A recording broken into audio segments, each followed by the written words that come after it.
Greetings to all of the energy centers of the universe. Today is January 16th, 2024. My name is Raymond, and I will pull one spirit animal card for all that receive my energy. Just one card. What messages does spirit have? Whoops. What messages does spirit have? Popped right out for us. That card is going to be the manatee. I really didn't even have to shuffle. Spirit definitely wants us to get this message today. Accept the situation as it is rather than fighting to change it. Again, the manatee card, you're going to have the message accept the situation as it is rather than fighting to change it. Sometimes when we try to change people, situations,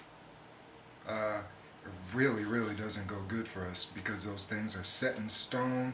This is just a test for us to see what we're really about, see if we can really hack it and just go according to another set of rules within our own self. But we'll see what the full message has here for the manatee. Again, the manatee accept the situation as it is rather than fighting to change it. There are times to fight for what you believe in and times to lay down your sword and surrender. If you or your family were in imminent danger, it would be quite natural to defend yourself by either fleeing or fighting, whether through action or words. Extreme situations may even require extreme measures. There are definitely wrongs to make right and situations where the spiritual warrior in you must take the lead. However, it's not the case here. What will work best for all concerned is if you surrender and accept things as they are. Yield in order to overcome.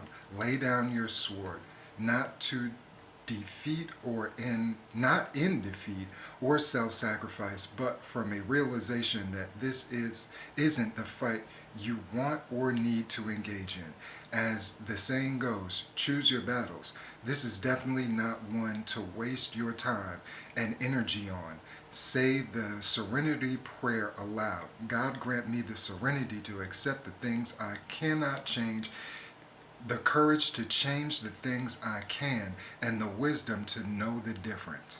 Let go of your righteousness and your ego's need for control, and find that peace of mind that you so cherish and have available simply by choosing it.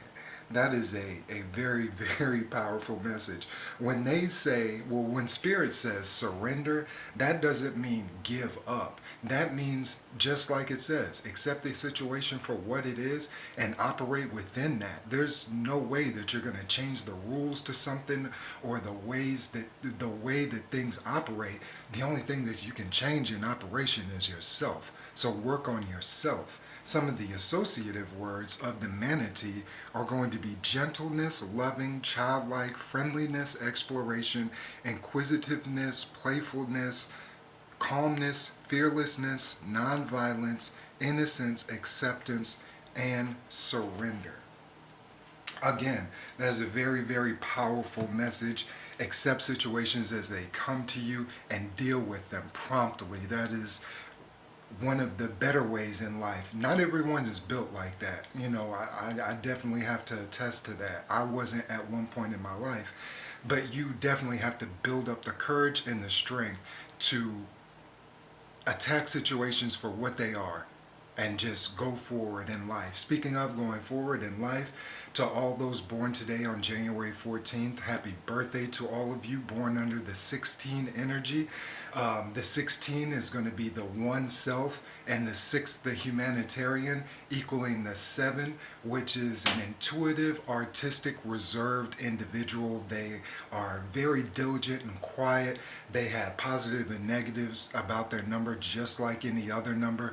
Some of the positives, just to run down, you have pride and perfection in your work. You enjoy a challenge and you're really inspired by that. That puts the battery in your back when you get a challenge and it gets you zipping off into the sunset. That's a great quality to have if you can accept that positive vibration in your life. Knowledge and understanding are like the treasure of life to you. You really hold knowledge and wisdom and all those things into high regard.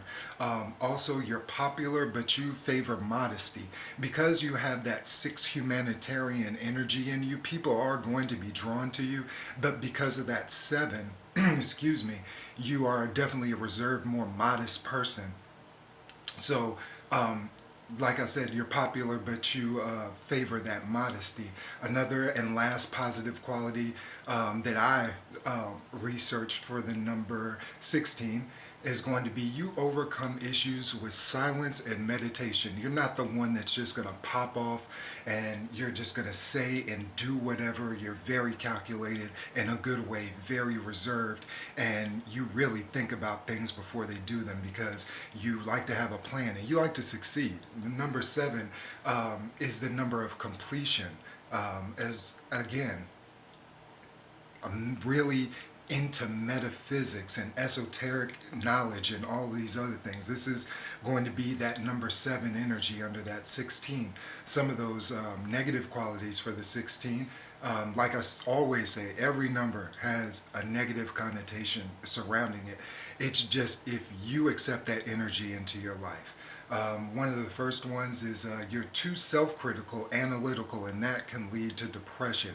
I can attest to that. I wasn't born on the 16th and I don't have 16 energy, but I'm very analytical and I like to be, in uh, very critical of myself, and at a young age that really that made me really depressed. So stay out of that energy. You don't want that. The next one is going to be in relationships. You would rather be alone. If you can't find someone that inspires you and makes you feel like your highest self, you like to look up to your mate. You like to feel protected by your mate. You like your mate to be not the end all to be all in your life, but you really want them to be somebody to you. Forget everyone else. It's how you feel about them.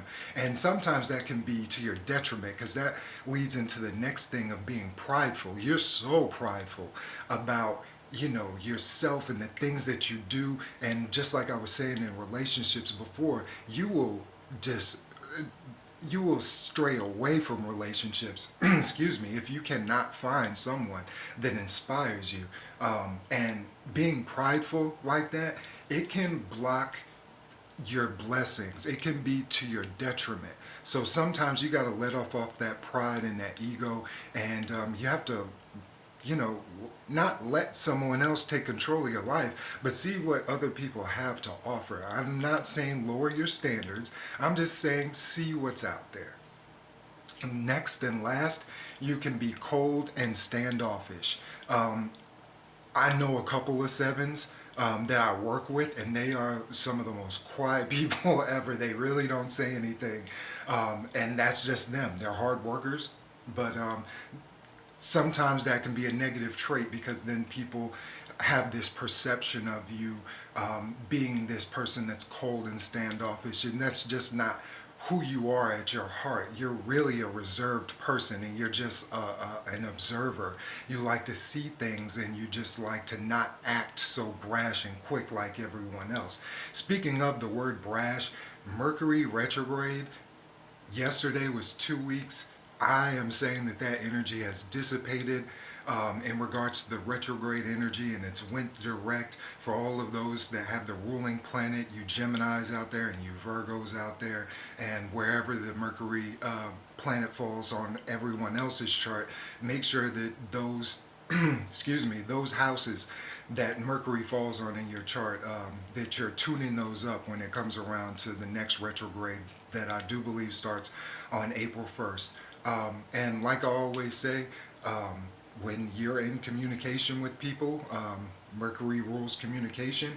You don't want to be misunderstood. You want to be understood, and you just want your voice to be heard. So, in the vein of that, just in this day and forevermore, be kind to one another. Peace.